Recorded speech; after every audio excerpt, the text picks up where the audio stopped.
Good afternoon, everyone. Welcome and thank you for joining us today. My name is Jackie Simmons-Reed. I'm the chair of the Advisory Committee on Participatory Democracy. We have a full agenda, and we have members of the Secretary of State staff here with us to present lots of information today, so let's get started. Maggie, could you please call the roll? Yes, Chair. This is Maggie Salas-Crespo for the record, and I am here. Jackie Simmons-Reed. Here. Michael Stewart. Here. Christopher Dyer. Here. Amy Tarkanian. Here. Pauline Lee. Here. Carlos Padilla. Here. Derek Rimson. Here. Tammy Tiger. Here. Dan Lee is absent excused. Sandra Cosgrove. Here. And Douglas Goodman. Here. Okay, Chair, we have established quorum. We only have one person not present today. Thank you so much. I wanted to know if we have any members from the Youth Advisory Task Force with us today.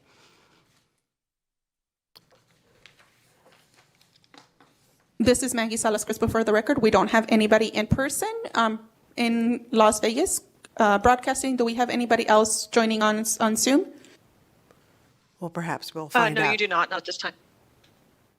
Thank you so much. All right, we'll proceed. Before we begin, I have a few announcements to review for the benefit of the audience and those members of the public wishing to speak today. We have two periods of public comment, one at the beginning of this meeting and one at the end. There are various ways to provide public comment. That can be done in person, either here in Carson City or at our meeting location at the Grant Sawyer State Office Building in Las Vegas. That's one option. A second option is calling in. The call-in number is 888-475-4499, and the ID number is 833-052-0990, followed by the pound sign. And then the third option would be to email your comments to the advisory committee at the website shown on the agenda, which is msalascrespo@sos.nv.gov. As always, this meeting is recorded and available for live and archived viewing. While we wait a few seconds just to see if we have any members of the public here who would like to offer a comment, I'd like to thank the staff of the Secretary of State's office that's here today to present, as well as the wonderful people in the legislature's broadcast production service department who are also here today to make our broadcast possible.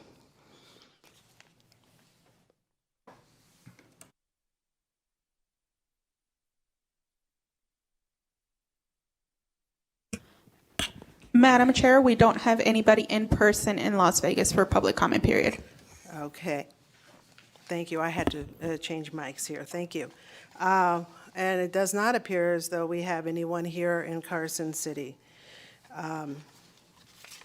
So we will move forward and ask if there are any call-in public commenters over the phone. BPS staff, is there anyone in the queue for public comment at this time? Chair, the public line is open and working, but there are no callers. Thank you very much. Well, then we'll just move right ahead. The next item on our agenda is item 4, which is the approval of the minutes for the meeting held on January 25th, 2024. Are there any comments before Move we to- move? I heard a motion. For the record, Pauline Lee, would like to make a motion to approve the minutes as written. Thank you. Do I have a second? Bishop Derek Remsen, for the record, I second the motion. Thank you. Thank you. All in favor? Any opposed? Aye. Aye. Aye. Aye. Thank you. Any opposed? Thank you. The motion passes. Now let's move ahead. The next item on the agenda is the debrief of our presidential preference primary, and we're very fortunate to have with us here in person in Carson City, Deputy Secretary Mark Velashkin to present, and I believe that Ms. Heston, our information officer, may be available at some point this afternoon.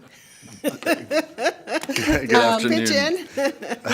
Mark Velashkin, Deputy Secretary of State for Elections for the Record. I do have to apologize on Ms. Heston's behalf. She was unable to attend today. I understand. So I will copiously take notes and any public information officer specific questions that the committee does have, I will get to her and get you an answer in a timely manner. Thank you so much. Much appreciated. Absolutely. So I'm here, first and foremost, again, Mark Velashkin for the record. Tremendously appreciate the invite to provide some feedback relating to the conduct of our first presidential preference primary since 1996, as I recall. Overall, again, I do want to start, bit of a spoiler alert, but the election went well. Again, despite significant turnover in state, county, and city election officials and staff members, despite the concurrent requirements of implementing the transition to a top-down voter registration and election management system pursuant to the passage of a bill back in 2021.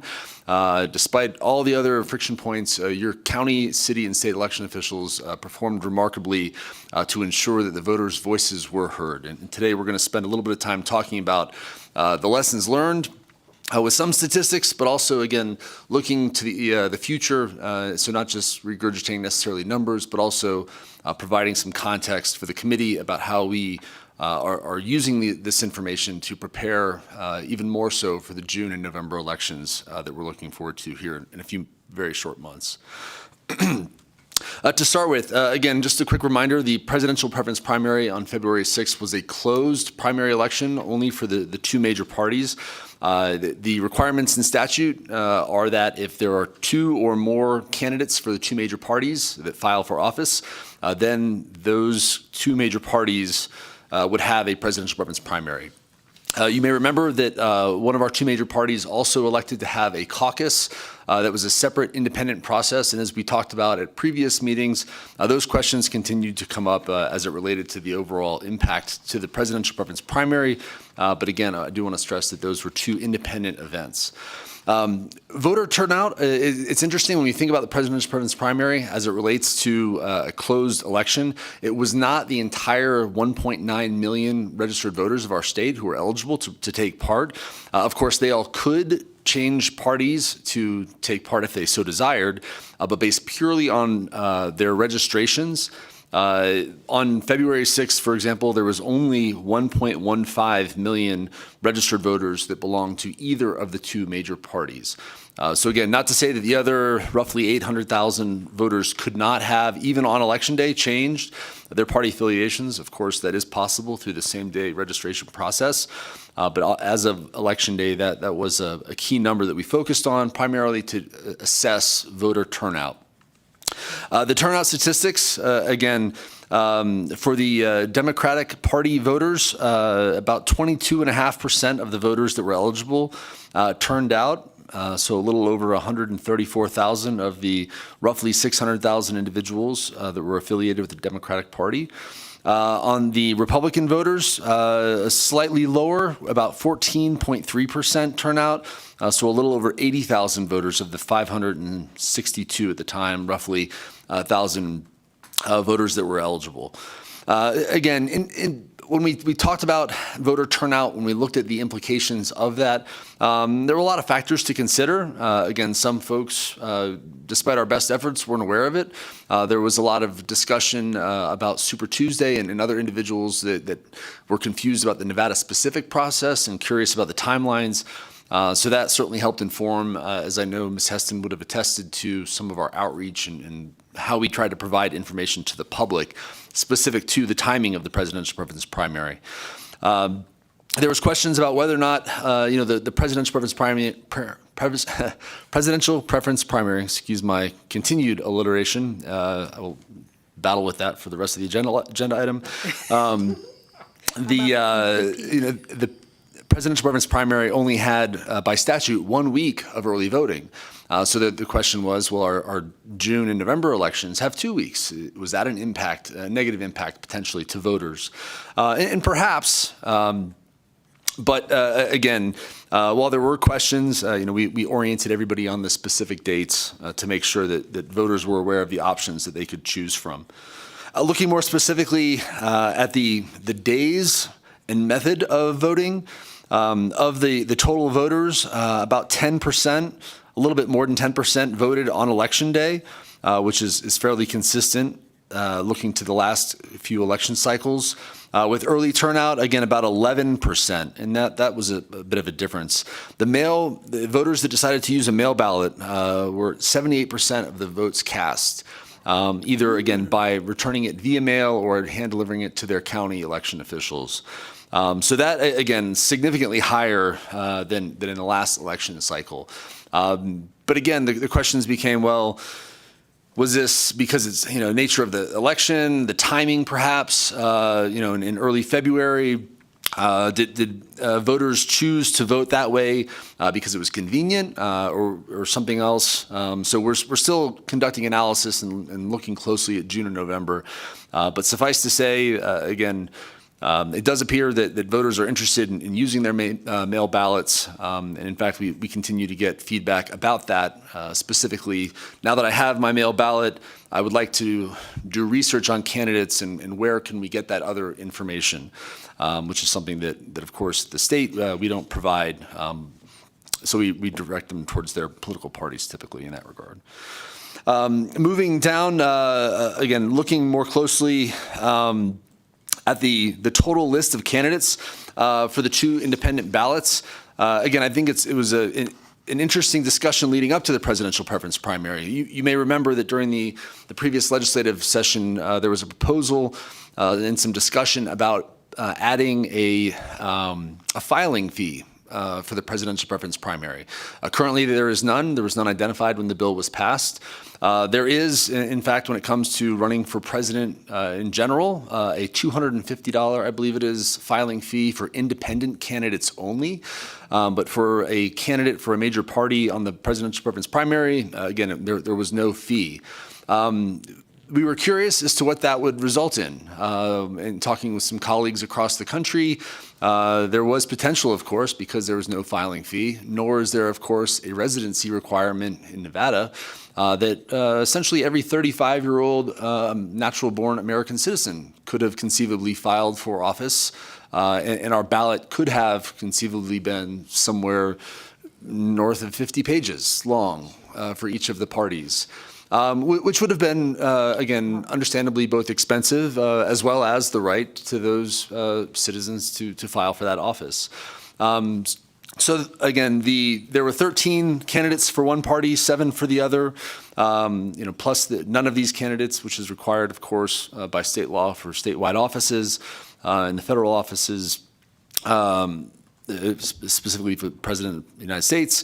But again, that was not an issue. Still some discussion and potential for perhaps future legislation relating to a filing fee, just to ensure that Nevadans aren't being taxed by excessively large ballot sizes, which gets costly pretty quick.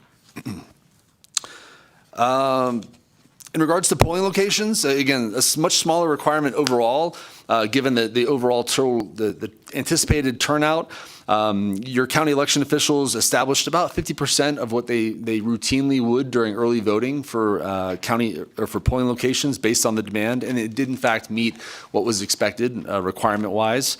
Ultimately, we established 234 ballot drop boxes across our state with 218 locations on Election Day. And the 218 is pretty close to what we would anticipate during any general election, or really it's the early voting locations that were a decreased requirement. Again, while we had that number for the president's primary, we do anticipate significantly more for both June and November elections. Again, basing the requirements at the county levels on anticipated turnout to ensure that voters, again, aren't waiting in lines and have plenty of locations to go to return ballots or cast their vote as they decide to. When it came to polling locations and poll workers specifically, there were just shy of 3,700 poll workers as a requirement across the state. That also was very close overall to what we've done in the past, depending on the location. Some were smaller, some had smaller requirements. Others, because it was only 1 week of early voting, were more willing to work an extended period of time. With about 174 individuals working at the collective 17 counties' central counting boards also. So again, when we talk about poll worker recruitment, that is absolutely something that our county election officials have identified as being an area of concern. And we continue to look at new and creative ways and best practices across the country on how we can recruit more and more poll workers. And there are some actually really exciting things that we're developing and talking about now that hopefully we can present to the committee at a future date. When it comes to voter assistance in regards to voter contacts, again, there was a pretty decent amount of questions that came up relating to the presidential preference primary. That gave us at the state an opportunity to refine our processes and procedures for answering phone calls, tracking emails, to make sure that we are meeting them in a timely manner, as well as providing accurate information. We've also begun building a repository of questions that, while maybe not helpful going into June, about 3.5 years from now are going to be really useful. So we're building that so that we have, again, that information and are not caught off guard and are even more so prepared for the next presidential preference primary. When it comes to voter outreach and education, again, we recently, and this was very much in its infancy during the presidential preference primary, but we stood up our language access program in the elections division with the 2 individuals that were approved by the legislature being hired and onboarded in January. They had an opportunity to really learn about and focus on that election and have developed a great number of outreach opportunities that we are pursuing aggressively for both June and November. Trying to ensure, as those 2 individuals work very closely with Ms. Heston in the Public Information Office, specifically to not just provide clear, understandable information about the electoral process, but to make sure that, again, Nevadan citizens, American citizens, eligible electors across our state are capable of receiving that information from the state, right? It's not just a matter of us putting something necessarily on our website, in 2 or 3 sentences in English, but really making sure that we're meeting voters where they're at to explain the processes that they have. So we have been able to, and really from the president's preference primary, refined the feedback loop of the team that collects phone calls and answers emails, receives, identifies trends on a weekly basis. They provide those trends, those common phone calls and questions and answers over to both our PIO as well as the other elements of the team, including language access. They work closely with the element of our division that answer the questions and work closely with the counties to make sure that the information is accurate, and then the language access team also translates that information to get it distributed. So by receiving, by really being mindful of the questions that we get asked from the public, it's enriched our ability to provide timely information back to the public, not just based on what we think is important, but based on what the voters are interested in learning about. And lastly, one of our other big lessons learned from the presidential preference primary is, again, just the continued importance of training and education at county, city, and state, really for election officials. Senate Bill 54 was passed during the last session. We have continued throughout this process to be mindful of the timing related to the training program, what that will look like on an annual basis.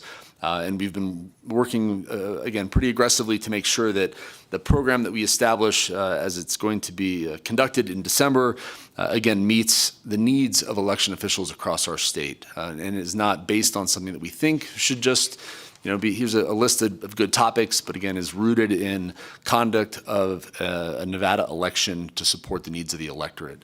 But that being said, and the last thing, the real last thing this time, again, prevalence of cyber threats. There were cyber threats that continued throughout the presidential preference primary. We worked closely with our state and federal partners as well. And there's some continued opportunities that we're taking advantage of to reinforce and continue to build resiliency when it comes to cyber defense across the state, both in hiring of personnel, more dedicated personnel, specifically, but also again in increasing our partnerships and touch points with a number of different agencies to make sure that ultimately every county election office, every city election office at the state, we are all as prepared as we possibly can be, recognizing that the number of threats that we continue to hear about on the cyber front are not left unmitigated prior to November. That being said, I'm available for questions about the PPP. Thank you very much. And I want to thank you for all of your hard work on the front of voter education and making sure that that election ran smoothly, as you said.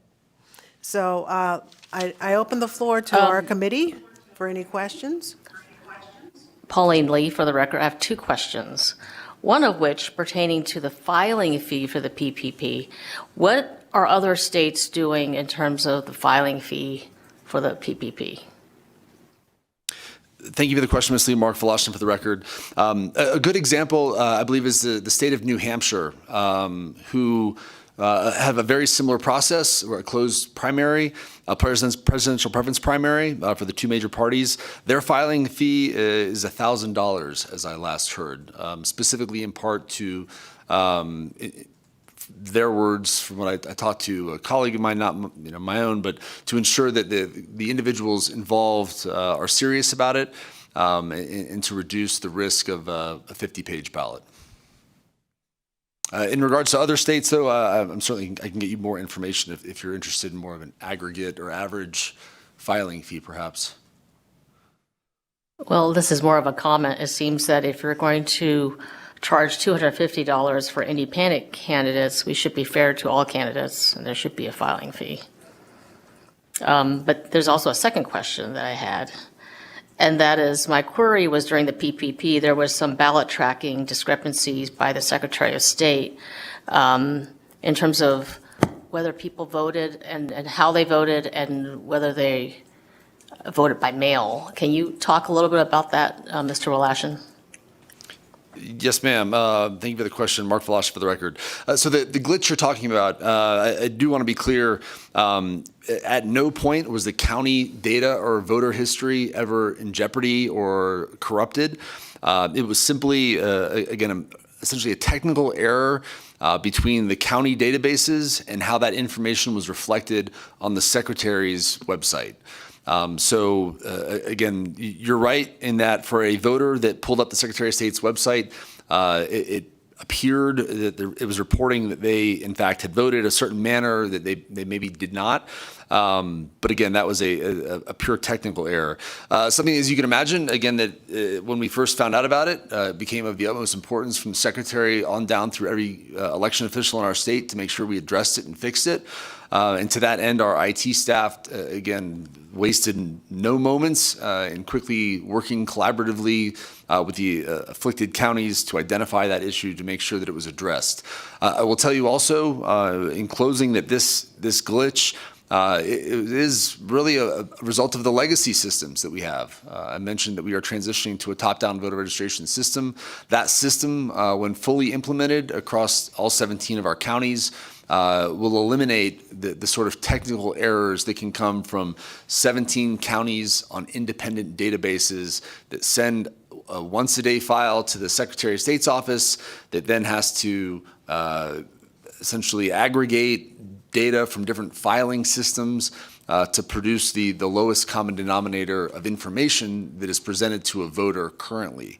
The new system, again, far more effective at providing information to voters and being accurate without having to deal with that sort of transitional conversion. Does that answer your question? Yes, thank you, because I also want to confirm that that was not the result of a cyber attack. Mark Voloshin, for the record, that is absolutely correct. That was not the result of a cyber attack. Thank you. Christopher Dare. As we come to looking at your 78% were mail in ballots, and I'm looking at the difference between two large parties, was a lot of those numbers potentially because of the confusion between caucus and primary? I mean, obviously, we don't have back data on just caucus voting on primary voting, because this was our first time doing that. However, it seems that where I come from, there was just tons of confusion on one party's side because they didn't know to caucus, they didn't know if they're primary, and I just think in the future, that's a concerning thing. With all that's going on, we can't have people confused on voting because they just either don't vote or they only vote. Like at this point, people were saying, do I vote twice? It was very strange. So I don't know if you want to comment to that or if there's anything to comment, but it is a concern that I had at large. Thank you for the comment, Mr. Dare. Mark Volosh, for the record. There was confusion, I will say. But I will also report that there were a number of voters that reached out that asked very pointedly for the Republican Party. They would say, I've heard that our delegates are only going to individuals that were involved in the caucus. Is that right? And we would say, talk to your party. That's the answer for them. And then others have said, well, I did. And if that's the case, then I'm simply not going to vote. So in some cases, I would argue that it was part of the confusion. In other cases, I think it may have been just a voter's deliberate decision based on the information they received from their party, which to that end, frankly, I won't comment on one way or the other. But there was certainly confusion. There was questions about, well, why are you doing this? To which we simply said, we're following the laws that say we have to conduct a presidential preference primary if two people file. So I can't speak for, and I don't know, I have enough information to generalize one way or the other, but we did what we could across the state and counties to provide clear information so that voters could make decisions based on their preference during that election. And I do understand we're not here to try to set any policy, or I know my boundaries where they hit, but in the future, is there a potential to find some better laws that allow less confusion? Is that a nice way to say that without me asking? Am I in bounds? Thank you, Councilman, for the comment. I'll make note of your recommendation and discuss it with leadership. Thank you. Any other questions? Yes, Madam Chair, I had my hand up. Doug Goodman, for the record. Have a couple comments. One, picking back on Ms. Lee's comment about the fee, I was very surprised to learn that we do not have a filing fee for presidential preference primary. And I would hope that that is something that will be rectified either in the 25 or 27 session, because what that means is that we are further subsidizing the internal operation of a private organization. The other comment that I have is I'm hoping that it was my fear when the legislature considered the presidential preference primary, and it's still a fear, is that we've thrown in another election to the cycle. And my fear is that there are going to be voters who will not turn out for the June primary simply thinking I've already voted. The average turnout in a June primary over the last 5 elections, slightly over 20%, more about around 23%. I would hate to see that drop because of confusion. So I'm just hoping that whatever training is put in place and voter outreach is aggressive to remind the voters that this is not, that this is an important election. You didn't vote for state offices in February. So, you know, that we clear up any confusion that might exist in that respect. Those are the only two comments I have. Thank you. Thank you, Mr. Goodman. And I would also just note that we are going to be discussing an overview of the June primary today as well. So if there's some additional remarks, we can just save that until we get to that agenda item too. So thank you. Okay, thank you very much. I appreciate it. All right. Anyone else? If not, then let's proceed. The next item is, again, our Deputy Secretary Volashkin updating us on the Reams project. Thank you, Chair. Mark Voloshin, Deputy Secretary of State for Elections, for the record. This agenda item, again, thank you for having me to present on the transition to a top-down voter registration system. Excuse me, Voter Registration and Election Management Solution Project, or VREMS, is an extremely critical project for the state. It was directed, of course, by the passage of Assembly Bill 422 during the 2021 legislative session, and is very closely related to the passage of Assembly Bill 432 from the same 2021 session, and I'll talk about that as well. The updates that I do want to provide about this project, there's a couple big ticket items that I want to highlight. First and foremost, as I believe you may be aware, this transition to the project has been delayed from April implementation to a July 31st go live. That, I think, being the most significant of the updates, I do want to provide a little bit of context as to the rationale that led to this decision that shifted the go-live date. So as with any large scale IT project, certainly one that involves as many stakeholders as this one does, Secretary of State's office, 17 counties, other agencies across the state, voter registration agencies and others, the project requires a lot of testing, more testing, and then additional testing, frankly. In March, there was a mock election, essentially a test run of the system, leading up to at the time, planned April go-live. What ultimately led to the 16 county election officials who were involved in this project, and I mentioned 16, simply because Clark County, of course, is already working on their own instance of the same program. The other 16 counties are part of this initial go-live wave. As they did the mock election at the county and state level in March, where essentially you set up and you have a day of early voting, you have a day for election day. The counties had mock election ballots that they would process, put through the system, and then track to see if it populated everything properly and appropriately. There were a number of issues that had come up that, while important and worthy of addressing, and in fact, most of those have already been addressed and resolved. The concerns at the county level was, all right, well, it's March now. If we get these things fixed, we want to be able to have essentially confirm that the bugs have been addressed properly, do another mock election, at least one, prior to using in a real live election. That, of course, is a concern for all election officials across the state, right? Like, there's no election that, under Title 24 that is worthy of throwing away or kind of phoning in, so to speak. So when the clerks realized and they came together to discuss this, they ultimately provided a letter to the Secretary of State requesting that the go-live shift from April to after the primary election to ensure appropriate testing.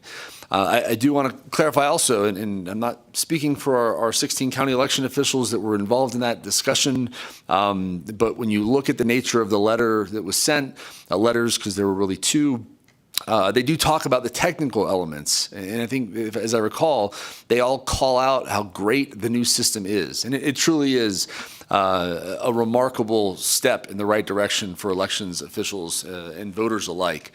So again, it's not, and I want to be clear on this, not that the project as a whole is anticipated to fail. It's not that this is the Titanic and we realize there's a bit of a leak that needs some patching, but ultimately it's destined for failure. We have an excellent project team of individuals who have significant experience across the private and state sectors, who understand nuanced IT projects like this. We have a project team on the vendor side that we're working very closely with and has been incredibly supportive.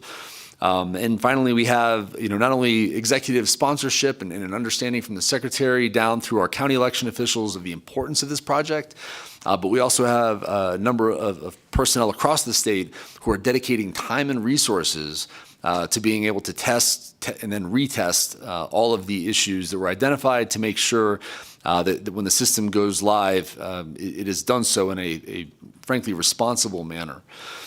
So with a July 31st go live date, as we continue to look and recognizing that there is a little bit of an election coming up on June 11th too, with a couple weeks of early voting and some other requirements, of course. One might say, well, wait a minute, July 31st, really, when you look at the election cycle, that's still, it's not like this is a free time. It's not like the summer break. There's still an election to be done and a significant amount of both elections administration and other administrative work that needs to occur, and that's absolutely true. But by extending the go live to July 31st, we are now able to conduct additional mock elections at the county and state level. And again, these mock elections, we've learned about the conduct of a mock election by itself. And we've received, in our collaboration with the county election officials, a tremendous amount of feedback on, well, really, here's the list of things that I also need to test. And this, while a rare situation, I'm going to test these over here as well, so that come the general election, that there's no surprises. So really, again, the intent and the delay are going to result in a far more tested, far more reliable system as we look to the go live of July 31st, which will also then allow additional time leading up to the November election cycle. Otherwise, and I'll take questions in a moment. The other element I do want to address too that we've begun working on, and I mentioned Assembly Bill 432 earlier. That is an expansion of the automatic voter registration agencies. That when that bill was passed in 2021, the idea behind expanding automatic voter registration agencies from beyond just the DMV to other agencies, it makes sense to have them nested together essentially so that we transition to a singular system, and then that singular system has the connections or APIs in the tech world is the term, those connection points to those other agencies. So DMV will be able to connect DHHS, Silver State Health Exchange, and others, including even the 28 tribal nations are able to register as an automatic voter registration agency as well through the passage of that bill.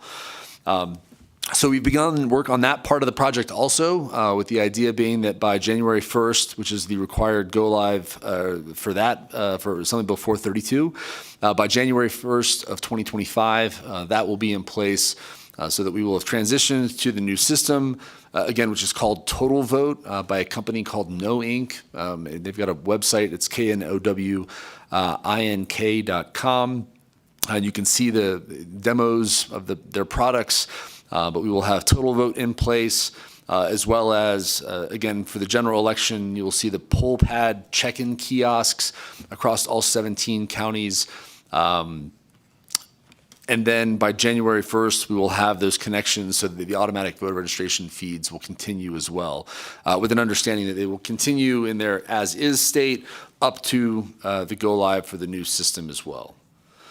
And then lastly, and again, I think this is always worthy of note, and while this is, I acknowledge this is not necessarily a budget committee, I do want to stress that when we look at the $30 million of taxpayer dollars that the state has allowed to be used for this project, I do want to reiterate that all of us continue to be as exceptionally careful and cognizant of taxpayer dollars. Every single request, every action made is an eye on, is this truly worth it? That the taxpayers, if they all lined up in front of us, we had to present to them what we are doing now with this project.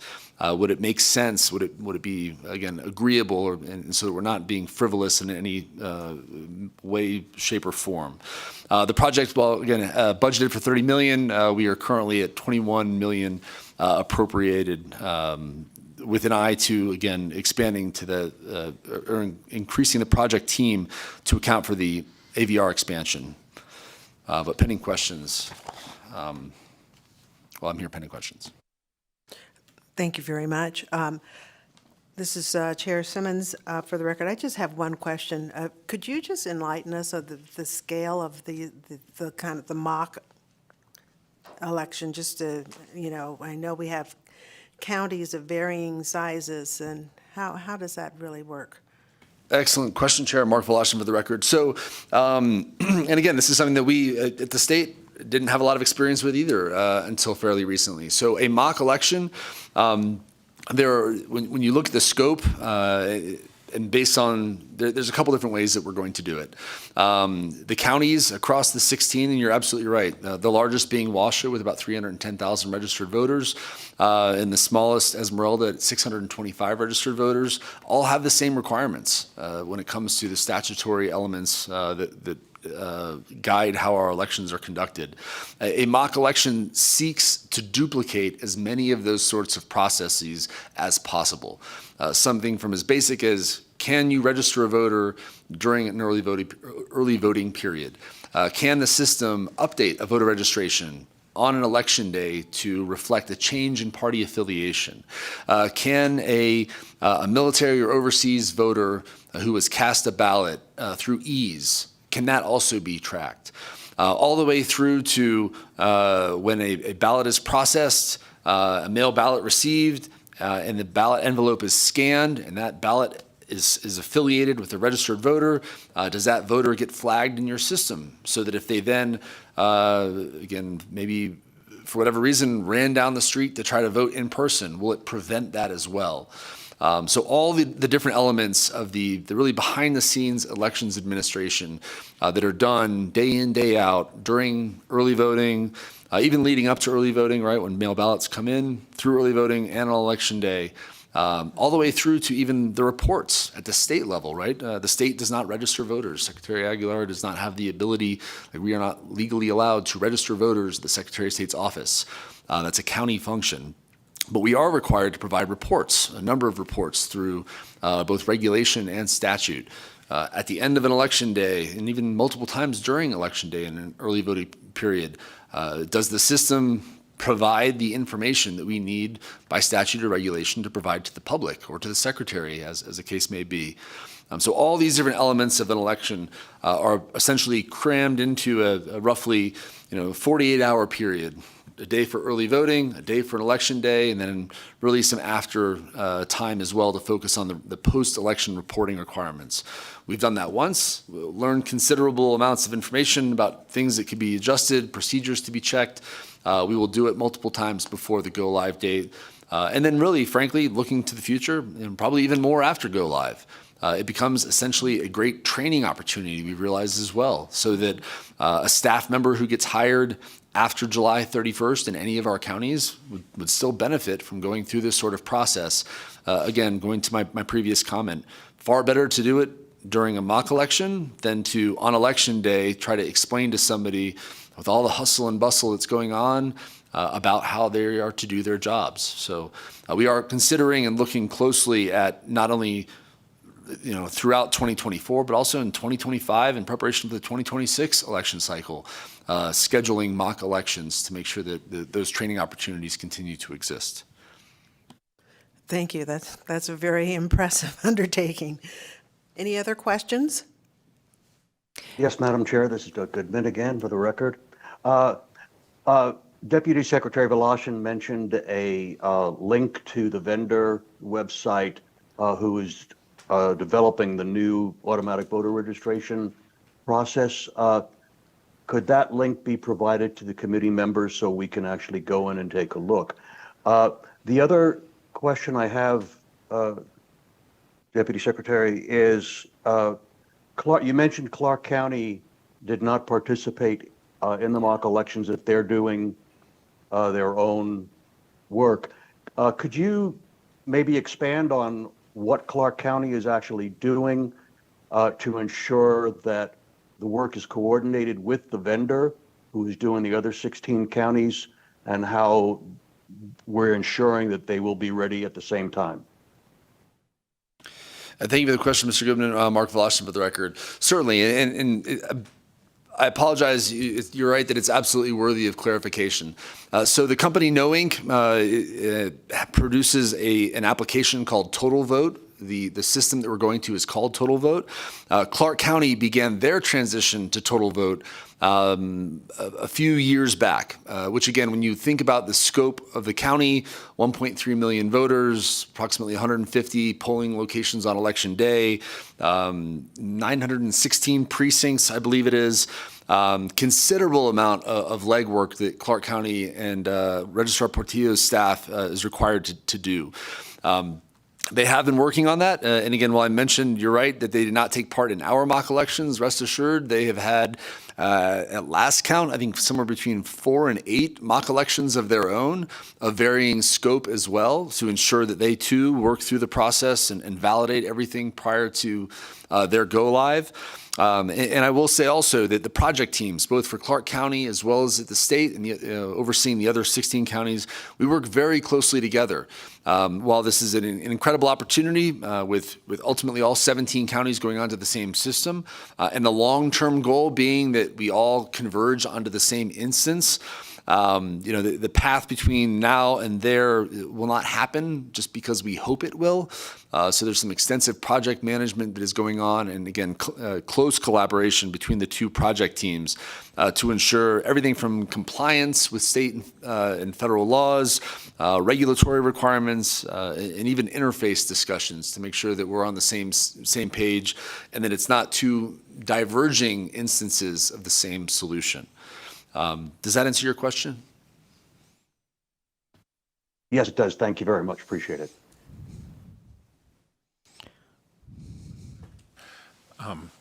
Thank you, Madam Chair. Michael Stewart for the record. To go back on that, Mr. Voloshin, on that total vote used by Clark County, when you said they've been a few years, did Clark County use the total vote platform for the last election cycle or two, or have they just been testing it for a while? Thank you for the question, Mr. Stewart. Mark Voloshin for the record. They've been testing. There have been a lot of discussions about the requirements, and again, given the complexities, and I'm certain Registrar Portillo, if she were here today, she would confirm it's got to be right. There's no risk, no chance of an error. So testing, and more testing to make sure it's proper and ready for employment. I have one question. Did you get to ask? No, you're good. It's the same question as Doug's. Okay. So looking at this, there was just concerns over an election having to do with people being connected to online, and you even mentioned cybersecurity. I'm looking at No Inc. right now, and it looks like everything, it is online training. It does give, how do we help communicate to people who might be asking those questions? And how do we assure that it's safe from any kind of cyber attack on that if it is attached to the internet and those kind of questions? Thank you for the question, Councilman Dare. Mark Voloshin for the record. There's a few elements that we're viewing as means to address the ongoing and persistent and basically endless cyber threat that we all face in any form of government these days. First and foremost, you're right. There are elements of the total vote system that are online. There are online training modules. There's online other type systems and interfaces. There are a number of, and without going into too much detail so that as again, the IT folks continue to counsel me, there are things that I won't speak to that reveal kind of what specifically we're doing. But suffice to say, there's a number of different steps, including but not limited to very specific addresses. Computer IP addresses are allowed to interface with it. That's one of numerous other layers of security. We have a number of different monitors that track usage. If there's a spike in usage on our system between the hours of 1 to 2 a.m. Pacific, that would be flagged, identified, tracked, and extensive logs also when it comes to who's using the system. All the best practices from the Department of Homeland Security, including also but not limited to multi-factor authentication and a number of others, are also incorporated and essentially baked into the system from the start. Specifically to ensure that the voter IDs and voter information is protected, as well as ensuring that as we get closer to the general and even after, the prevalent threats that we're going to see from foreign and domestic actors, we're trying to make it as hard as possible for anybody to risk jeopardizing the system. I mentioned our partnerships before. I will say that we continue to increase and exercise those partnerships with our federal and state partners. Again, not only at the OCIO, in the Governor's Office of Cybersecurity. I mentioned that we've hired additional security personnel. But it's something that, when we think cybersecurity in this system, there's not a finish line. I will, I think, be eternally pleased but not satisfied with where we're at when it comes to cybersecurity, because there's always a new threat, and it's imperative that we stay mindful of that and humble enough to recognize we need to keep doing more. Year to year as we look to the future. I will talk to the team, though, and if there's additional information that I maybe did not speak to that we can provide, I will absolutely get that over to the committee for your review.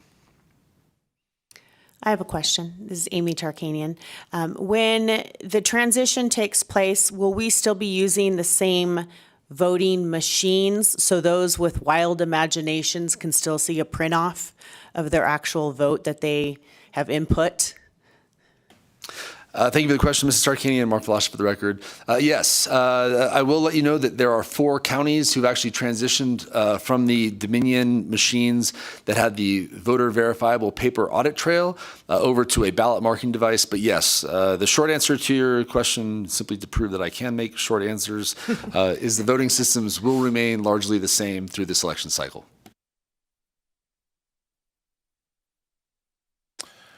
Pauline Just Lee, for the record, For the record, this is Doug Goodman. Mr. Velasquez, if you could just, I don't know if you can answer this or not, but you mentioned the different security layers. Are they using blockchain or some other kind of encryption technology, or can you share that or address that? Thank you for the question, Mr. Goodman. Mark Velasquez, for the record. I think it's probably best if I gather up the information and make sure it's screened from the IT team. That way I'm able to give you clear, concise information that you're able to pass on and review in a timely manner without necessarily speaking to individual parts of that now, if that's okay with you. That's fine. Thank you very much. Appreciate it. Pauline Lee, I needed some clarification, Mr. Velasquez. You're saying that you're transitioning from the Dominion voting machines. Are you saying that you're using machines that then can connect with Total Vote? Or I'm not quite understanding that. Thank you for the question, Ms. Lee. Mark Velasquez, for the record. Apologize for the confusion. So 4 counties, Mineral, Esmeralda, I believe it was White Pine and Eureka, transitioned from the Dominion machines with the voter verifiable paper audit trail. That was the little box to the side. They basically swapped out the voter verifiable paper audit trail, the VVPAT, and replaced that with a ballot marking device. A different style of voting system. Still Dominion, still not connected to the internet, It's still compatible with the total vote system in the same sense that your Dominion voting systems in the other counties or the ES&S systems used in Carson and Lander, when a voter votes on those systems, they are not connected to the internet. The tabulated results are aggregated and again transmitted separately away from the system to get those to the state. The processes to get voters' vote history, again, is a process through Total Vote. But yes, ma'am, those 4 counties have changed their systems prior to the presidential preference primary. Other counties are considering doing so in basically future election cycles after the general as well. That is an ongoing discussion. But otherwise, the screen of the Dominion voting systems that you've seen in 15 of our counties, those remain the same and will continue to be used throughout the June and November elections. Does that provide a little more clarity? Yes, I thought, so, okay. You will continue to use voting machines from Dominion, but the aggregation of the information will be used, that's how you're going to use Total Vote. I thought Total Vote was only voter registration. Mark Voloshin for the record, and I apologize. There's so many elements to the elections administration world that I sometimes kind of blend them all together. So voters will vote either by receiving a mail ballot, casting it that way, or they will vote in person during early voting or on election day using a Dominion or ES&S system. But when you think about the county elections process, the systems that the county clerks use to set up the election in the first place, that's an election management system. The voting machines themselves, by the time they are put into a polling location, have essentially months worth of work that has already been conducted. Case in point, for example, if a county were to conduct a special election, separate from a June or November election, it was just a pure countywide election, the county clerk would first go into their election management system to build the election, as it's called. When you build the election, you identify the offices, you identify the names of the candidates in the order they're going to be in. That system, in this case, it will be Total Vote when they build that election, then gets the data shared to the vendors who prepare the files that go on to the voting systems. They also create the file that goes to the mail ballot vendors for printing. They also create a file that goes to help develop sample ballots in some cases as well. So all of them are ultimately connected together, but it starts with the election management system.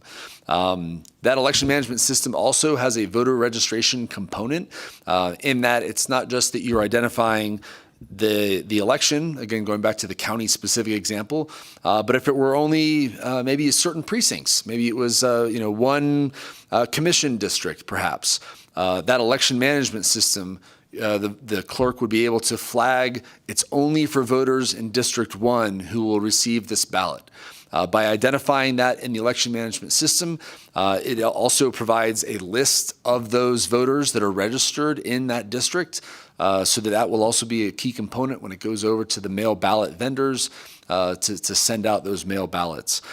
So the infrastructure related to elections management, elections administration, exceptionally complex, and I apologize for convoluting it further, but hopefully that provides a little bit more clarity. I think so. I think what you're saying is Total Vote is only one component of a bigger management system. That's correct. Thank you, Ms. Rolashin. This is Doug Goodman for the record again. I'm going to try to make this very simple, Mr. Voloshin. So what you're saying is that one of the main things that we hear is that, oh, well, the voting machine is connected to the internet. No, it's not. Your vote can't be changed by somebody hacking in. That argument or that fact, that is still in place. I mean, when the person is actually casting their ballot, that is not connected to the internet. Is that correct? And the tabulation is not connected to the internet. Is that still a true statement? Mark Voloshin for the record, yes. Thank you very much. That eases a big question. Thank you.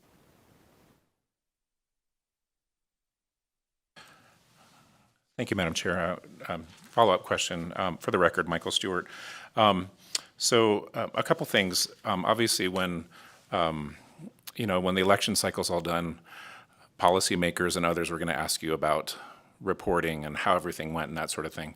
How confident are you with the new VRIM system to produce reports such as how many voters came in to change their party registration from one to the other, or some sort of data tracking and stuff like that? Does the system provide a level of reporting that you are confident with for legislators and others who might ask about that? Thank you for the question, Mr. Stewart. Mark Flosh for the record. That is absolutely an important element to this entire process. And I will say firmly that the reporting that will be provided through Total Vote greatly exceeds the reporting capacities of the historic databases and election management systems used across our state. Perfect. Okay, thank you. And Madam Chair, I have a follow-up, if I may. And then, having experience as a poll worker, I know you mentioned that the clerks and registrars were pretty pleased with the system and in the test so far.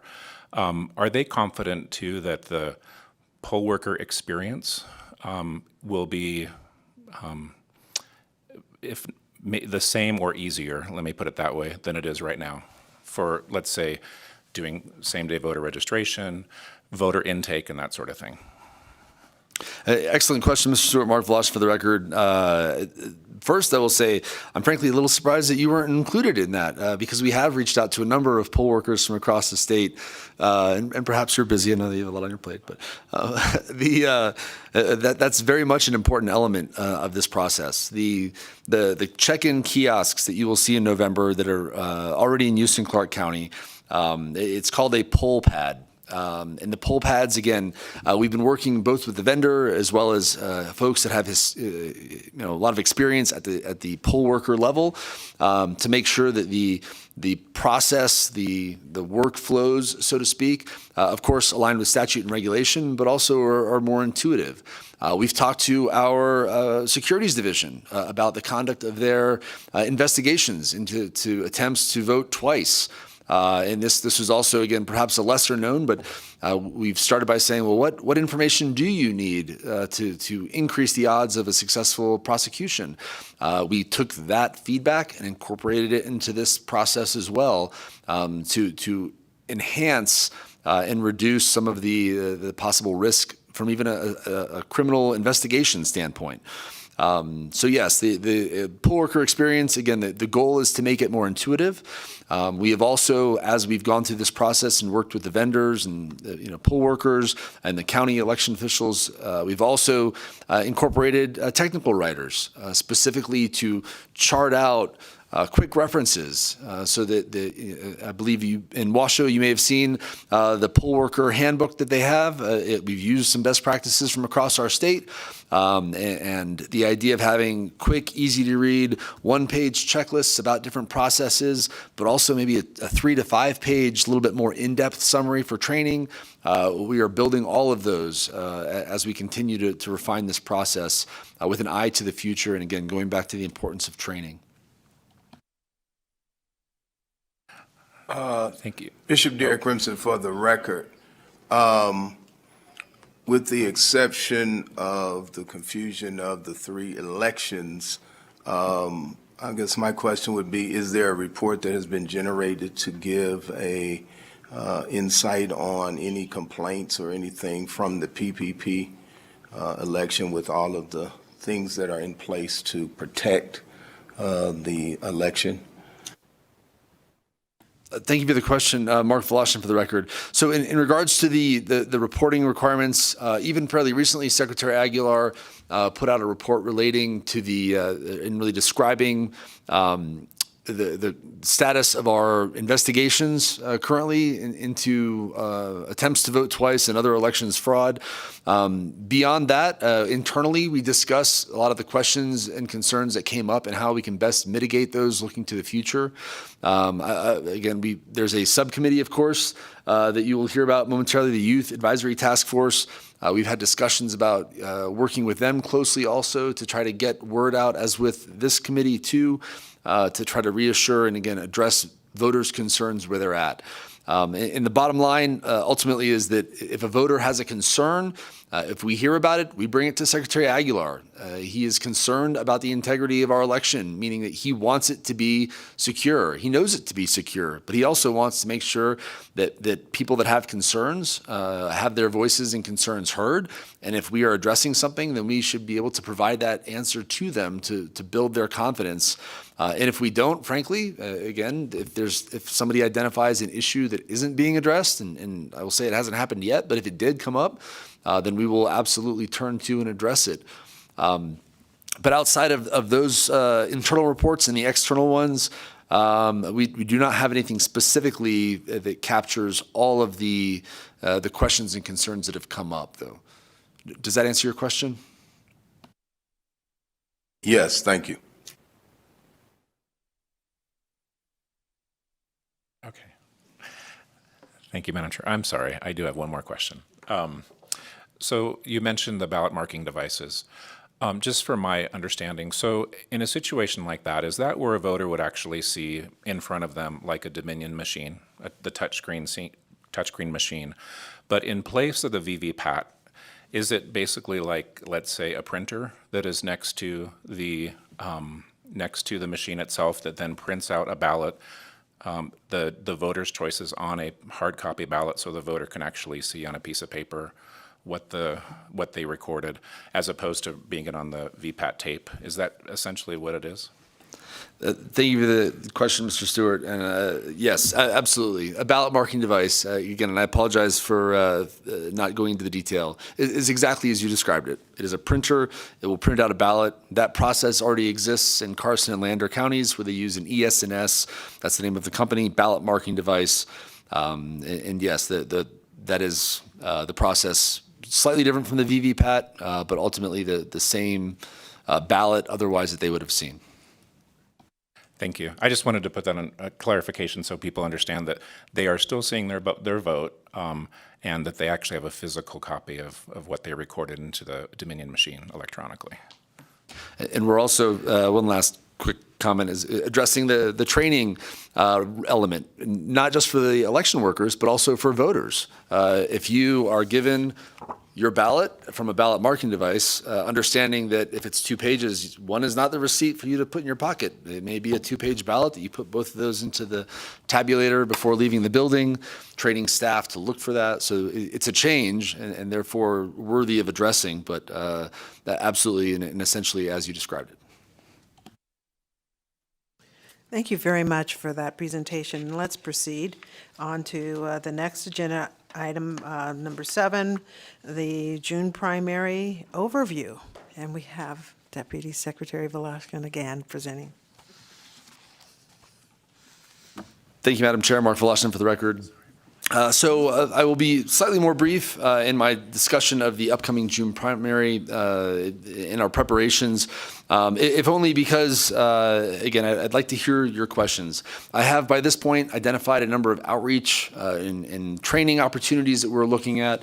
We've talked about the go-live date of July 31st and the numerous requirements that lead up to and through the June primary.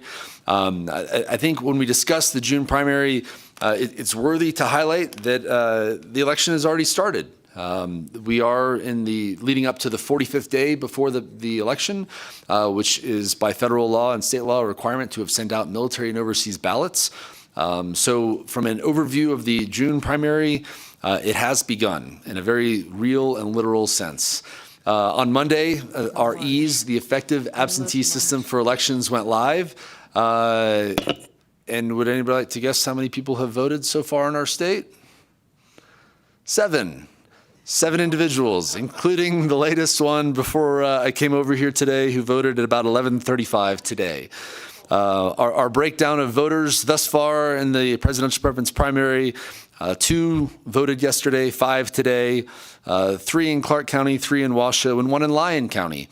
Again, this is using the EASE system, which of course is available for use by military and overseas citizens, their family members, as well as tribal voters living on a colony or reservation, and voters with a disability. The voters have self-identified as 1 active duty, 1 spouse, 3 overseas citizens, and 2 voters with a disability. that have voted thus far. So again, when we talk about the primary, it's less weeks in front of us and more all around us, I think, right now. The deadline, as mentioned, again, for mail ballots to be sent out to those military and overseas voters is Saturday, this coming Saturday, April 27th, and our 17 counties are on track to meet that deadline without any issue, with some of the last ballots going out on Friday. Early voting, of course, begins Saturday, May 25th, and will run through Friday, June 7th. And again, I mentioned previously that our clerks across the state are working very closely with their city counterparts and poll worker teams to not only hire but train individuals. That work has also begun, and the preparations are being made as we look to the June election and that early voting period to ensure that the equipment is prepped, tested, ready to go, so that Saturday, May 25th, early voting for in-person early voting will begin. The election, of course, on Tuesday, June 11th, with the 12 hours of voting, and then the canvass by the boards of county commissioners not later than June 21st, 10 days afterwards. I do want to highlight also, again, that while June 21st is that deadline, there is a petition, a constitutional initiative petition due date of June 26th, 15 days after. So even after the canvasses, there's a possibility that at least one, if not two, constitutional initiatives will be dropped off at the counties for signature verification and further processing. We've talked about outreach and education. Again, that isn't very much an ongoing topic. There's a number of events that have occurred since the presidential preference primary and continuing through June 26th. Many of these that Secretary Aguilar is directed to support poll worker recruitment. As I mentioned, there's a number of different elements that we're looking at and opportunities, including one coming up this Friday in Clark County. We've attempted to collaborate with and are increasing our efforts to recruit veterans to be poll workers. So there, at the Grant Sawyer Building on Friday, we will have I'm not stealing anybody's thunder here, but we will have an outreach event focused on recruiting veterans in Clark County and really across the state to be poll workers. Beyond that, again, outreach really continues across the state. We talked about ease and its employment, and at least that there are 7 voters so far that are aware of it. Focusing, of course, on our tribal communities as well to make sure that they understand and are aware of the opportunity to use that system. Again, it all goes back to ensuring voters are aware of their options under law so that they can make the decisions that best meet their needs where they're at. But beyond that, any specific questions relating to the June primary? Yes, This is for the record. please, For the record, this is Doug. Go ahead, Ms. Lee.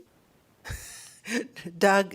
So I read a lot, and most recently there was an article in the Nevada Independent about the unhoused voting, and it is unclear to me, how can we ensure that the unhoused receive their ballots? And how do we send the ballots to the unhoused? Thank you for the question, Ms. Lee. Mark Voloshin for the record. I will provide a quick summary about that, but I do want to highlight that the most recent Legislative Operations and Elections Committee this past Friday actually had a presentation on that exact topic. Including presentations from both Registrar Portillo as well as Interim Registrar Burgess in Washoe County to address the technical aspect of that process. When a qualified elector, when somebody who is qualified to vote registers, there is of course no requirement that they own a house or have, in fact, under Nevada law, a specific residential address. So what does that look like in a very practical sense? They're still required to provide either a cross-section for intersections that essentially allow the registrars or clerks to identify the block that individual resides on so they can be precincted appropriately, as well as a mailing address. So when they provide that mailing address, oftentimes it is at a nearby church, community center, or otherwise location, post office that they're able to receive mail.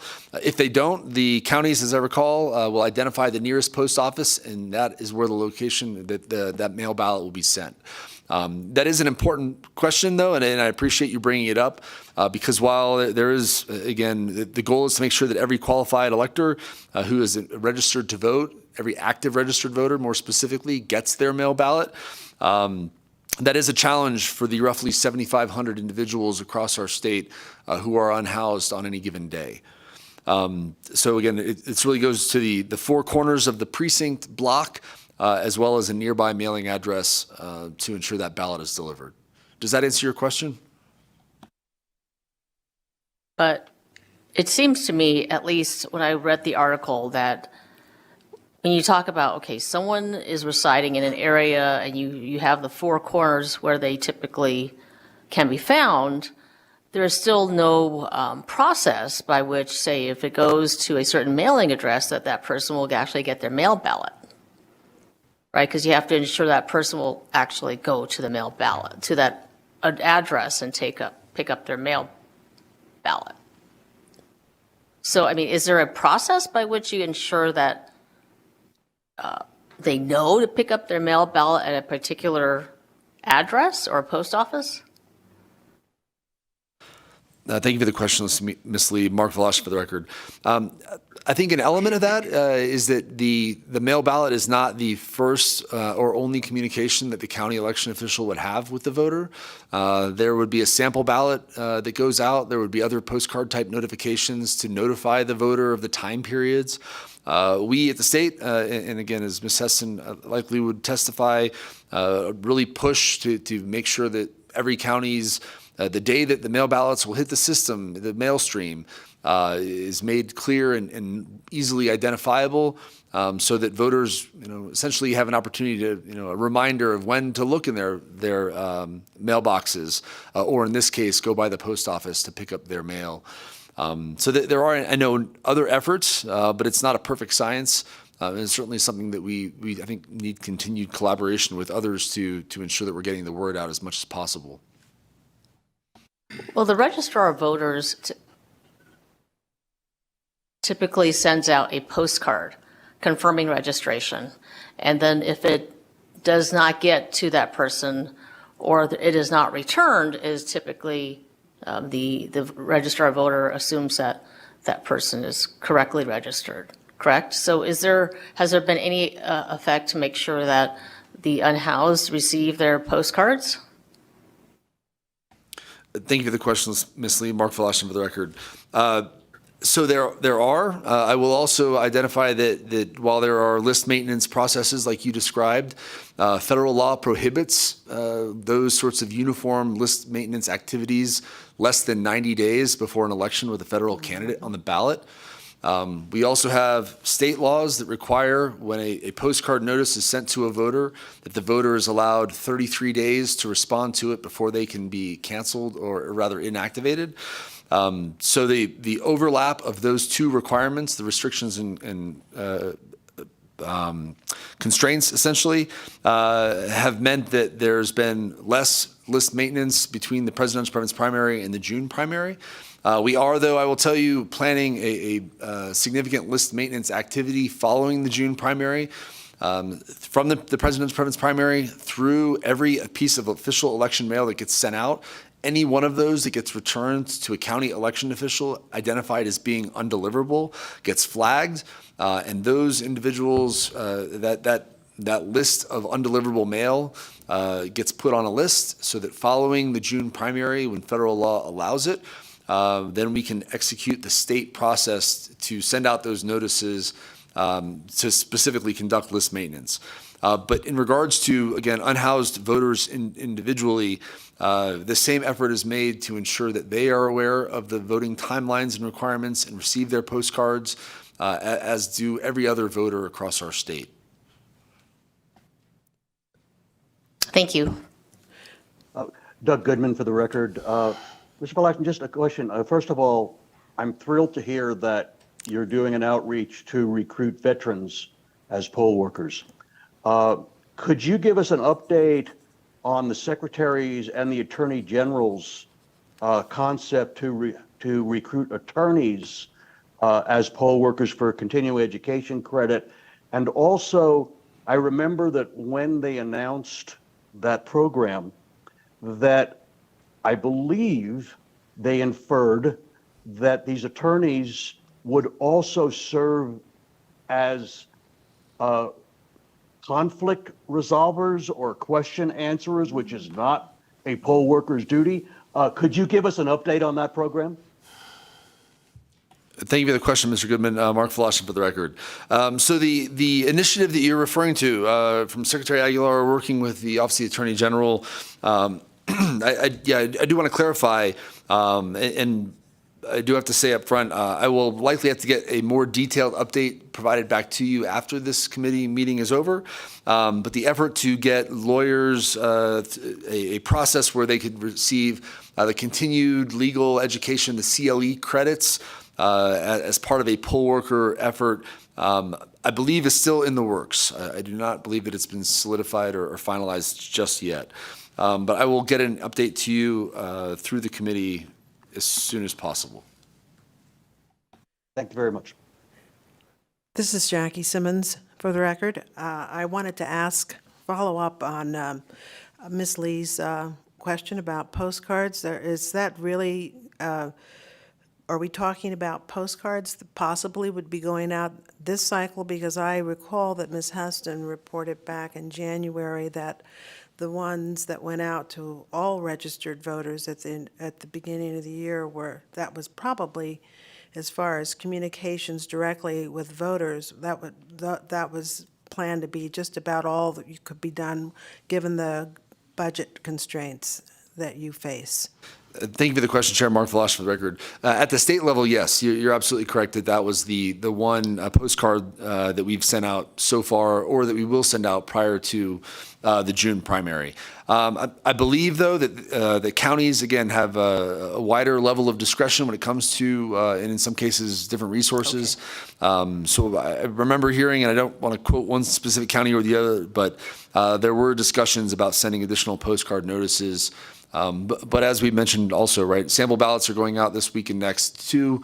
So I know there's been ongoing discussion about the merit of sending a postcard plus a sample ballot and the timing and the like. So Thank you for that clarification. And that's a great segue to my next question. You mentioned the window for the sample ballots. Is there a window for the actual mail-in ballots? Thank you for the question, Chair. Mark Volosh for the record. So I don't have that in front of me. I will get that to you as well. But we have gathered the anticipated dates. When mail ballots go into the mail stream, again, at the county level, it's important to note that it's not a one and done, that essentially there's an initial number, kind of the vast preponderance of the mail ballots for the county will go into the mail stream. And it's a bit of a waiting game, right? If you do it too early, then voters who maybe aren't aware that the election is already ongoing or are thinking, well, I've still got plenty of time to June, won't update their voter registrations. And so then you'll have an increased percentage that are returned as being undeliverable as voters update their registrations getting closer. On the other hand, if you waited all the way up until the last possible deadline by statute, by that point, voters are getting kind of antsy and want their mail ballots so they can do their research. So there is a bit of a sweet spot that each county is identified based on the needs of their electorate. But we have that information, and I'll get it to you separately. Thank you so much. And then just one final matter. I just wanted to touch upon the need for poll workers and ask you to give us some good solid takeaways, because that's really one of the jobs that we're supposed to try to help you with. And I just anecdotally wanted to tell you that I heard from a contact of mine who was working at the polls here in Washoe about how you heroically showed up with a team of trained personnel to pitch in and help ensure that the process went smoothly with the PPP up here. And thank you very much for all of your efforts. So if you can tell us how Yeah, absolutely. critical Thank the you, Chair. situation is, so It is. so we can get animated. Absolutely, absolutely, and every effort truly does help. We mentioned that we're working collaboratively to recruit veterans. We have also, again, reached out to junior ROTC organizations across the state. But really, it's such an incredible opportunity. And perhaps those of you that have been poll workers maybe could attest to that as well. The need is both great and small. I do want to stress that we've had folks reach out and say, well, I want to be a poll worker, but I can't stand for very long, or I have another challenge. Is it possible? Yes, we absolutely have opportunities for you to volunteer in your county to support this democratic process. Absolutely.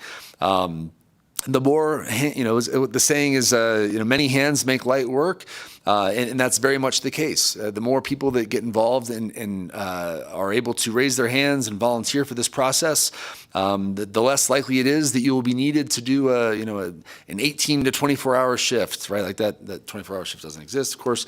But the idea is that the more folks we have, the more folks understand the process, see the behind the scenes, understand and get to meet and interact with their county election officials on a very personal basis sometimes. That by itself, seeing the process, greatly enhances confidence that there's no grand conspiracy. There's simply an effort by well-minded, civically engaged patriots at the state, county, and city level to simply execute the laws and to enable voters to have their voices heard through this process. So to that end, yes, there's needs that will continue in summer. The June primary historically is a challenge, but a little bit easier, if only because with school being out, there's a larger pool of 16 to 18-year-olds that can be recruited. That in November they'll be focused on other things, of course, but certainly, again, every effort that can be made to recruit individuals, to direct them to your county election officials, will be tremendously appreciated. It's 2 weeks of early voting. There will be training requirements at the county levels beforehand that explain the process. So even if you have no experience, have never done it before, you're absolutely invited to come join. My oldest turns 16 in November. He's going to be a poll worker. I don't tell him for every election going forward, simply because there's just so much merit to understanding the process from the inside that we absolutely, again, encourage and invite people. It's frankly a very enjoyable experience. And to that end, if you have any questions on who to contact or who to talk to, I very much would love to provide that as well. Thank you for that pitch. And this it's not only. Just one. 1 second. I'm sorry, Madam Chair. I just had one. Madam Chair, I just had one other question. Please go ahead. Okay, Mark, just a recommendation. You mentioned you're reaching out to ROTC and other student groups. Has the office reached out to the We the People organization? This is a phenomenal group of kids, of course. Reno High School just placed 8th nationally. So that's just another group of potential poll workers of younger variety. Thank you for the suggestion, Mr. Goodman. I'll confirm. I believe we have, but I will certainly double check. This is Jackie Simmons Pauline Lee. again. Just one quick note, Ms. Lee, and I'll let you have the floor. I just wanted to say, in addition to the merit, there's some money involved here, which, is another incentive for someone who can serve and earn a little bit as well. So I just wanted to add that. And regarding, as a follow-up to Mr. Goodman's inquiry about the attorneys, correct me if I'm wrong, but it's my understanding that the recruitment of attorneys is on a longer horizon because of this CLE, trying to make sure that there's a way to work that in, so that their hours can translate into continuing legal education credit. But that in itself requires a separate process that involves the court here in Nevada, if I'm not mistaken. Thank you for the question, Chair. Mark Valash for the record. You're absolutely right. And not being a lawyer myself, there's a lot of additional elements to this that I'm not privy to, but we'll make sure I incorporate into my update. Thank you. Please, Ms. Lee. Well, being an attorney, I am thrilled that I would actually get some CLE credit if I decide to work as a volunteer. So I think I can echo it for most attorneys that is certainly an incentive to volunteer to get some CLE credits under my belt. There was an article in the Nevada Globe that concerns me, and that is the law states that any and all mail ballots that are postmarked by the end of Election Day, and that would be June 11th, should be counted and tabulated. However, that's postmark, and the U.S. Postal Office doesn't postmark bulk mail anymore. So how do you keep track when these ballots come in, whether it be by Election Day, by June 11th, or at any time after June 11th? Thank you for the question, Ms. Lee. Mark Flash for the record. You highlighted an important element of our continued collaboration, that namely being with the U.S. Postal Service. The issue that you've identified is not a small one, and we are continuing to work with them very closely to make sure not only that as many ballots as possible are postmarked, but those ballots get through the mail stream to their appropriate county election official in as timely a manner as possible. That is also not a small discussion, and one that Secretary Aguilar has taken personal attention to engage in, along with some of our federal representatives, to make sure that this issue is addressed. When a ballot is not postmarked, statutes do allow it to be counted as long as it's received prior to the third day. I believe it is. I'll double check that just to make sure. But so again, if it's not postmarked, up to the third day it's received, and that really becomes the key, and that's part of the reason why I mentioned the importance of focusing on that logistics chain for the ballot to get to the county election official, because we have already gathered the numbers of ballots across certain counties that were postmarked by Election Day, but simply got to the county election official too late. Those ballots were not counted, even though they were cast legally by a voter within the timelines that the statutes allow. But because of one reason or another, if it was not delivered to that county election official, by the fourth day for a mail ballot that is postmarked, it doesn't get counted. So we're both trying to address the receipt of postmarked as appropriate ballots, as well as reducing the number of ballots that are not postmarked, as well as addressing, and perhaps you've heard of some of the other challenges that Northern Nevada is dealing with when it comes to discussions about moving the postal processing plant from Reno to Sacramento, and what that impact might be to the receipt of mail across the northern half of our state. These are all things that, again, as I mentioned, Secretary Aguilar is keenly aware of and understands the impacts to the electoral process, and is continuing to work, as I said, with our federal partners to make sure that we address it, as well as with the numerous commissioners of the impacted electorate across the northern part of our state. Does that answer your question? I think so. I think that postmarking has gone the way of typewriters. And that's a problem because our law was based on the postmark. And so I really would encourage the Secretary of State to pursue this rather vigorously so that we don't have any instance where someone is questioning the integrity of our elections. Ms. Lee, Mark Falash for the record, I do have one follow-up as well. That discussion, and you're absolutely right, there's continued discussion about the use of the term postmarks, for example, even in statute. There are other tools, other systems that the U.S. Postal Service has, like the intelligent mail ballot, that provides an enhanced level of accountability and chain of custody. But there are also ongoing discussions about that exact topic to ensure that if there is a means to enable the counting of a legally cast ballot, that we are not being blind to that and clinging to our typewriters, but instead looking to the future to meet the needs of the electorate. Thank you, Mr. Lashin.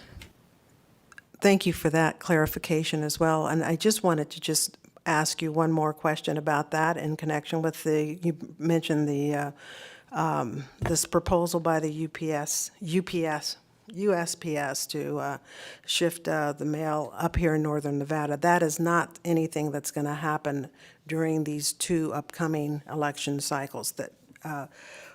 Is that your understanding? I've heard that that's something in the offing for 2025. Do you have any, can you add to our knowledge on that? Thank you, Chair, for the question. Mark Flush for the record. It is my understanding that that will not be implemented till after the general election in 2024. But Okay. again, as we continue to think strategically and look Sure. in preparation for the 26 cycles, Absolutely. I saw Postmaster DeJoy said that a mere 10% of Nevadans' mail would be delayed. So we're, again, I know there's still a lot of ongoing discussion about that, but yes, ma'am, it's very much on our radar. Thank you for your leadership on that, because yes, now is the time. Can I just say one thing about that? So everyone knows, there's quite a few letters from each jurisdiction and even federally to stop all of that from happening. We'll see what happens, but we tend to know that some people don't care what we think. But but on the same note, you have declarations from Reno, Sparks County, everybody saying, no, you need to stop this, and even from our federal delegates. Thanks. Okay, let's proceed here. We're coming up on our 2-hour mark. Our next item, and this is one I'm very excited about, is that an update on our Youth Advisory Task Force. And our presenter today is Cal Boone, who is a new member of the Secretary of State's team. He's the Tribal Outreach Coordinator in the Elections Division, and he's also been helping with the effort to get the task force launched, and he has lots to report, and I would just like to ask Cal, just take a few moments and introduce yourself, tell us, the committee, a little bit about yourself, and then we'll move forward. Thank you, Chair Simmons. So Cal Boone, Tribal Outreach Coordinator for the Secretary of State's Office, for the record. I'm really happy to be joining on with the team and coming into this role. I have been a student for many years, and I will be a student for many years to come. I feel like we can always learn and continue learning in whatever role we're in. And so joining this office in my role, I am really ensuring that not only the state and the counties, but that we're all following in line with the statutes. So primarily Senate Bill 216 and 327. And so making sure that we're providing tribal polling locations and just those resources for tribal nations throughout the state, and really identifying what gaps exist and what work we can be doing to improve those. And that's just kind of surface level within my role, but beyond that, I'm also the liaison for the Youth Advisory Task Force for the Elections Division. And so kind of being that intermediary to ensure that proper discussion is happening, and that, you know, all of our operations are streamlined so that there aren't any duplications, and that the task force and the Elections Division can work together to have a as simple process this year, so that not one area is working too hard, and so we can better balance that out. And so, and I'm remiss to say, I'm a member of the Walker River Paiute Nation, and so I've called Nevada my home for many years, and I can't imagine leaving the state. I love it here. But all that aside, getting into the report. So we had our first Youth Advisory Task Force meeting on April 4th, so earlier this month. And primarily in that meeting, it was an opportunity for the students to meet with each other and really just introduce one another and the work that they're doing within their communities. But beyond that, discussing roles and expectations. And we did end up re-agendizing a couple items, those being the contact sheet and communication form. So how the task force will operate and communicate with each other. I did want to note too that the students were really eager to start their outreach planning. So right from the get-go, they were asking really amazing questions and really engaging with each other, asking questions to the secretary, how outreach can be improved. And that's something that from our office too, and Mark can talk to this as well, just sharing out that we have that, we want to have that open dialogue. And so welcoming the students to meet with us, to talk with us about how they'd like to see language access, voting systems, outreach ideas, see all those areas improved. And so again, we really want to have that open dialogue with them as they work to improve youth voter education and engagement throughout the state. And so with that as well, working towards student mock election resources. And so identifying those areas for how we can improve the educator resources, the ballot questions, things of that nature for the youth vote system. And so moving forward with that, so we do have a couple folks that appear unable to serve on the Youth Advisory Task Force Committee. And so we're looking to fill those remaining spots, and those are discussions we're having right now to make sure that we are not only having that urban representation within Clark and Washoe County, but making sure that we have that rural and tribal representation with this committee as well. And so, and with that, we do have a new student joining us that was recently appointed, and they are enrolled in a vocational training program down in Southern Nevada. And so, excuse me, I was doing karaoke last night, so if my voice sounds a little raspy. But yeah, so again, we are looking to have that representation. And initially, before the first meeting, you may note that we had initially set 13 students for this committee, bumping that up to 15. And we wanted to include 2 individuals that aren't students but are still part of the youth and just as important to the discussion. And so, and again, we are really looking to have that representation continue throughout the state. In regards to partnerships, we are finalizing partnership details with the Asian Community Development Council and Generation Vote. And so with those partnerships, really highlighting the need for outreach and marketing. And so what that looks like, and we're really looking at funding for lodging, travel, marketing, promotion, things of this nature to really help the students in their goals for outreach. So, and along with that too, we are looking at potentially having 5 primary outreach events throughout the state, with 3 located in Southern Nevada, 1 here in Northern Nevada, and 1 in the rural areas. And so, and then following that, a 6th outreach event. So having the students join the secretary for the Nevada Day Parade later this year. And so, again, with those partnerships, those are still being finalized right now. But just to allow that influx of funding to provide those opportunities for the students. And just to really highlight too that the students in their roles are within those high school and college communities. And so through the trainings that we're offering them, through the trainings that Generation Vote can also offer them, it fuels their discussion too, so that when they're met with questions, when they do their outreach efforts, they're able to answer those, whether it's in regards to the voting systems, other outreach, language access, things of those natures.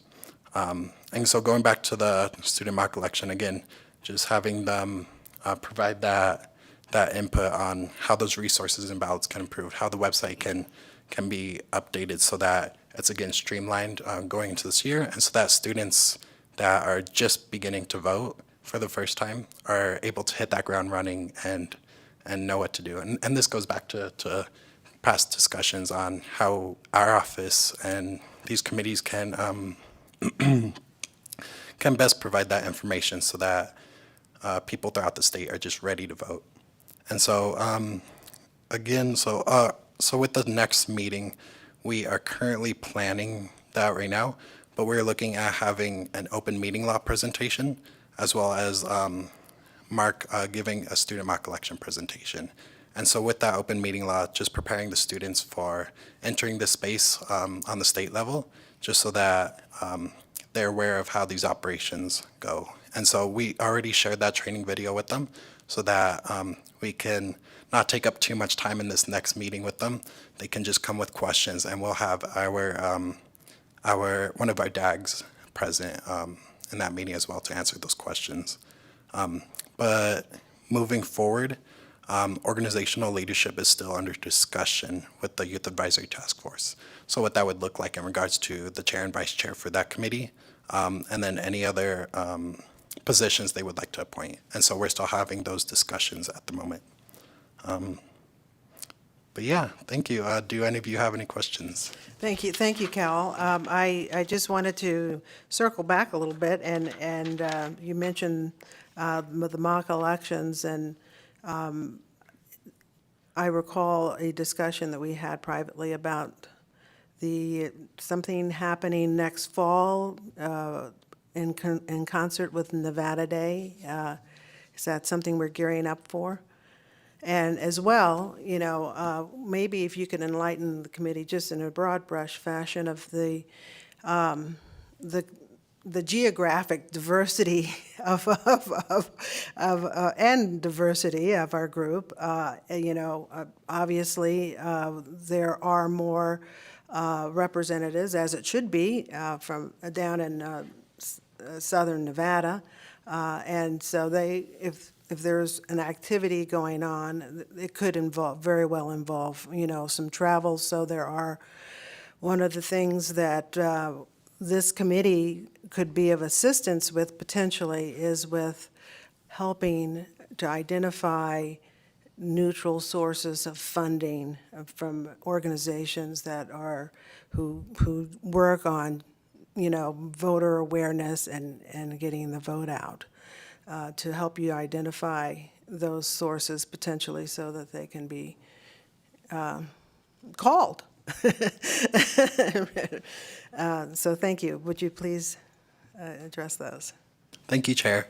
And so, Cal Boone, for the record. So in regards to your first point for the mock election and Nevada Day, and that was conversations within our office to kind of address that overlap and how the mock election was near the general election. And so just to eliminate any confusion, we are looking at, and please Mark, correct me if I'm wrong, we're looking at having the mock election in August? No.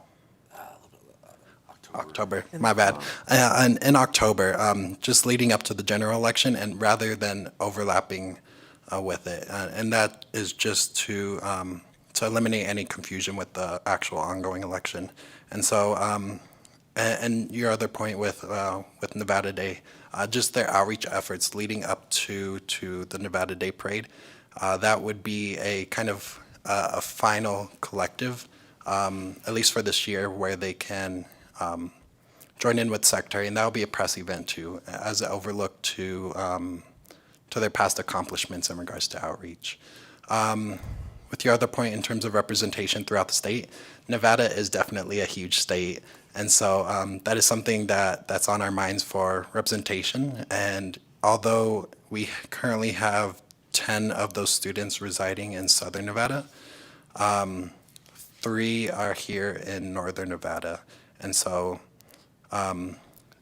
despite that distance and where they reside, they are still working collectively together to have outreach throughout the state. And so what that could look like is when we have a student that represents, that has our tribal representation area, they can be collectively working with other committee members that may even be in Clark County.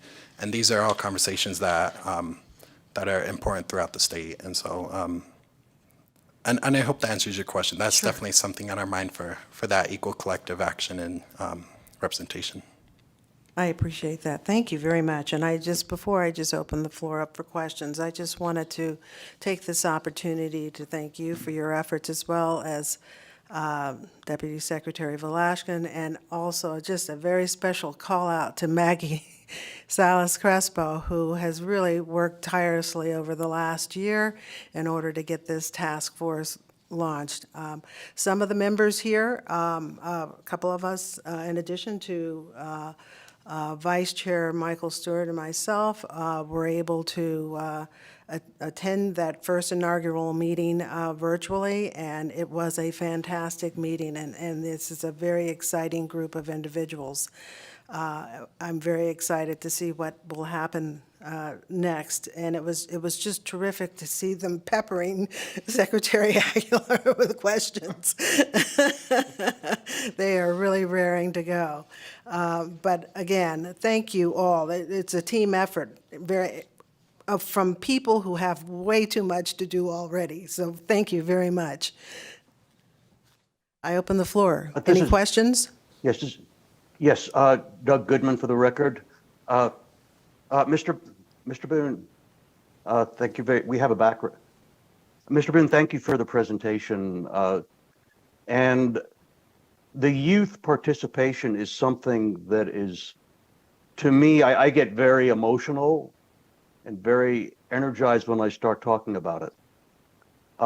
And when we first started talking about the Youth Task Force on this committee, I think, to me, a major function of the task force needs to be providing the Secretary of State, this committee, with how does the state address the concerns of youth that are leading them to believe it is better to stay unengaged versus realizing the power that they have in sheer numbers to change the course of this country, of this state, with the issues that they care about.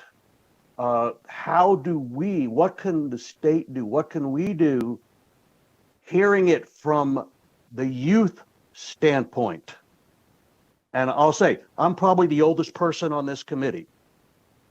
So I'm saying this as somebody who, we've had our time. And so what can we do? And I'm hoping this will be a focus of the committee, of the task force, to bring these suggestions forward. How do we address the concerns that they have? It's more, to me, it's more than mock elections. It's more than get out the vote. It's more than, oh, you need to register to vote. It's answering the root cause of what do we need to do to get you to recognize that no, sitting out is not an option. If you want to change the world, you have to be involved. So that's just a comment I have, and I could go on and on, but I'm not going to. Thank you. Thank you, Mr. Goodman. And I feel like Ms. Tiger can also talk to my past experience. But years ago, and still continuing, I am heavily involved in youth, getting the youth vote out. I was on a number of Native vote campaigns and serving that role for election protection, poll worker. And I have seen firsthand how different communities face different barriers to voting. And it could just be, it could be something as simple as driving distance, or it could be something more, a deeper conversation in regards to trauma, intergenerational trauma. In regards to the Native vote, how do you get participants out to vote when for years they were prohibited from voting and may not want to vote in upcoming elections? And so this isn't just a conversation that is for older populations, but as well younger populations. And so I have, with these conversations, going back to my point, how we reached out to or Mark sending out an email to the task force offering the opportunity for them to provide input on the language access, how voting systems, again, those barriers that they're witnessing happen. And again, not just getting to the polls, but what are those, again, deeper conversations? And so that is absolutely one of the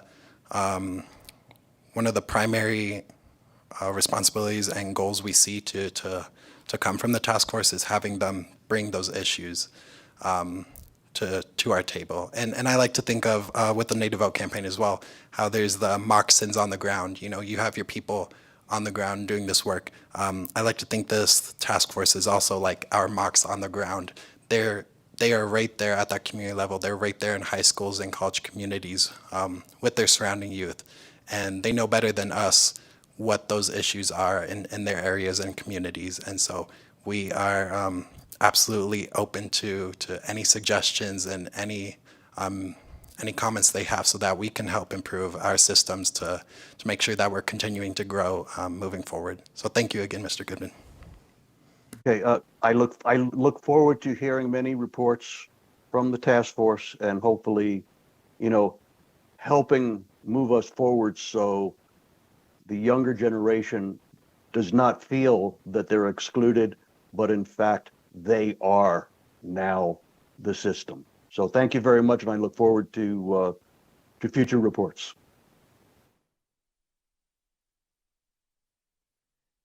Do we have any further questions for Mr. Boone?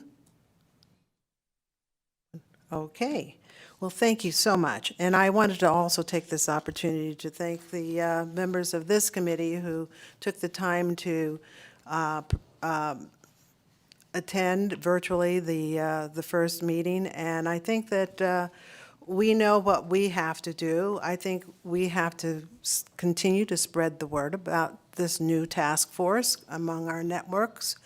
The recruitment effort probably will just be an ongoing recruitment effort, given, how students move around and situations change, and we should be listening for and telling people about it and listening to ideas and suggestions for how they can be effective. And I do second what Mr. Goodman has said. Thank you so much.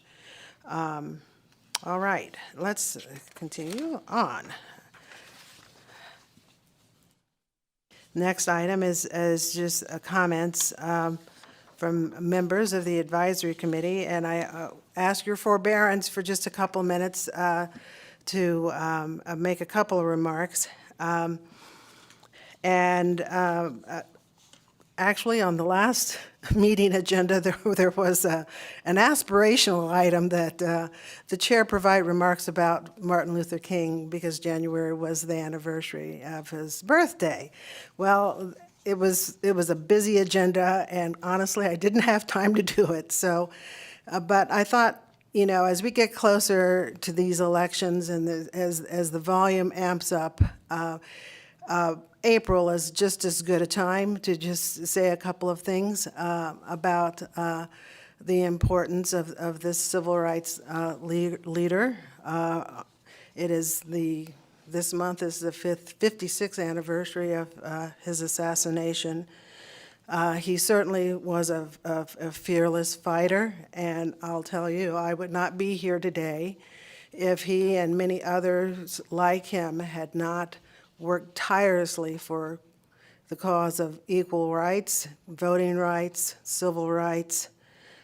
He took on all sides, and I think that's kind of significant today. It wasn't just fighting those who were just clearly opposed to giving up on their poll taxes and their educational, intellectual tests that preceded the right to vote. He was actually, up against people within his own community, helping them to understand the importance of what was at stake, because it was during those days back in the 50s, it was very easy for people to say, we can survive, we have figured out how we can survive, and let's not cause any violence, and there were plenty of reasons not to get involved, but he persisted, and he got the nation's attention. I would also just like to mention that there is a movie that came out last year called Rustin, and it is about Bayard Rustin, who was the organizer of the March on Washington in 1963.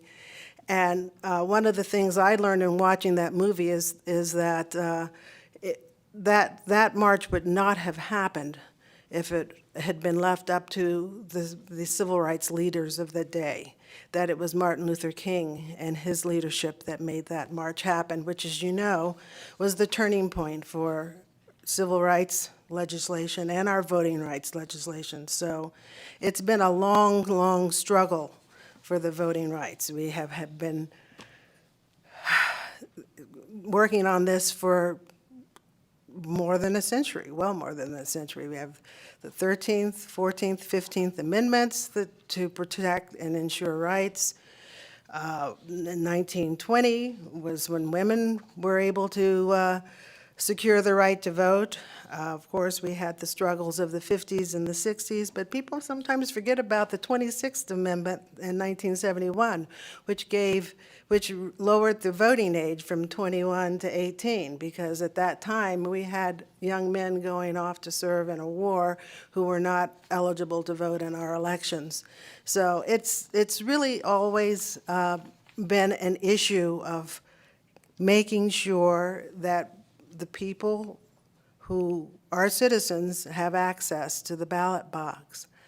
I'll tell you, from a very young age, I was always taught that voting was my civic duty. Probably many of you do not know, I am originally from Muskogee, Oklahoma. And my grandparents lived in Haskell County on Indian Territory, and they were members of the Creek Nation. And they were very active. I have long lineage when it comes to civil rights and voting rights in my family. So I stand here on many shoulders, and I'm sure all of you do too. And I think that we've touched upon this issue today about exhaustion. And in our conversations, I'm sure that we hear people who are just really ready to, throw up their hands and run away. But it's not just encouraging people to vote. I think it's also telling people it is their civic duty to vote. And I just want to thank Mark and the other members of the Secretary's team who are here today for all the work that you do in an effort to allow us to cast our vote. And we must just continue to do the work that Dr. King started. So, and I invite anyone else, I know we're past our time, but I invite any other member of the committee who may want to make a remark about this, Martin Luther King, or an agenda item, or when we'll next meet.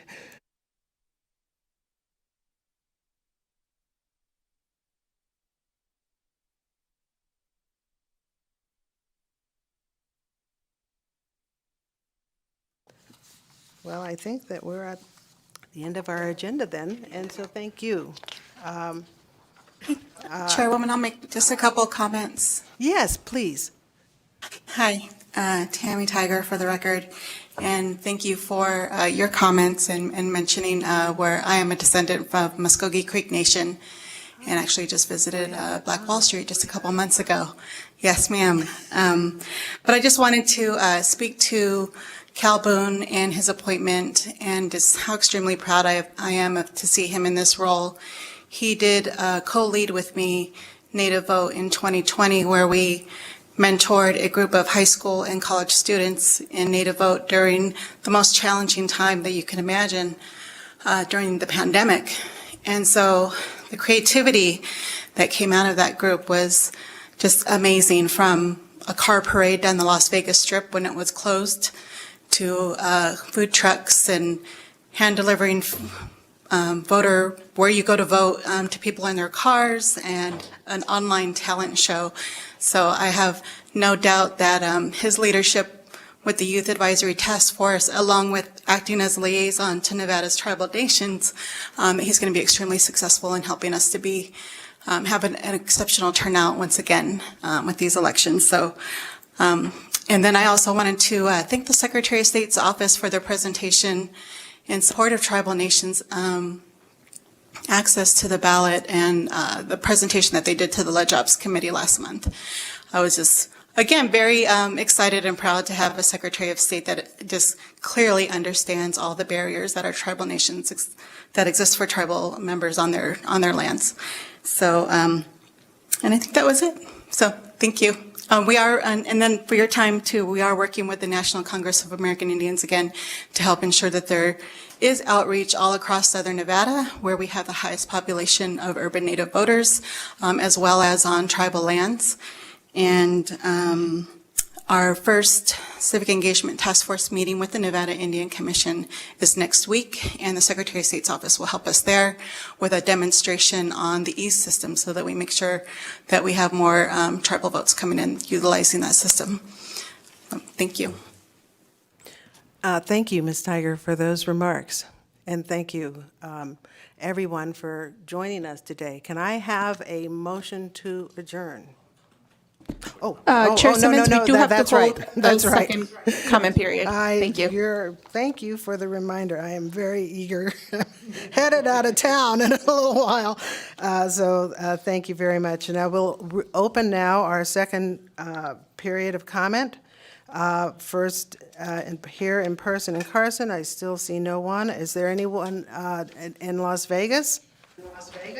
We do not have anybody in Las Vegas for public comment period. Okay, and then as I would like to go through the run-through for calling in for members of the public who may be waiting to call in and to participate. The number is 888-475-4499.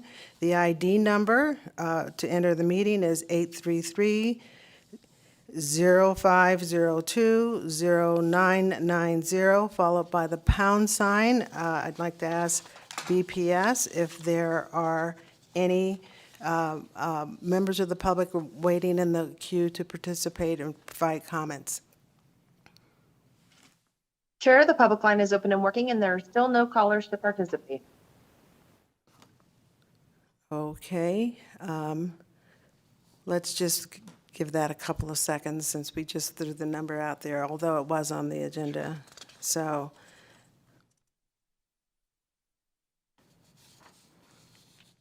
and just a reminder again that there's also an email option too for the public to forward comments to msalicrespo@sos.nv.gov.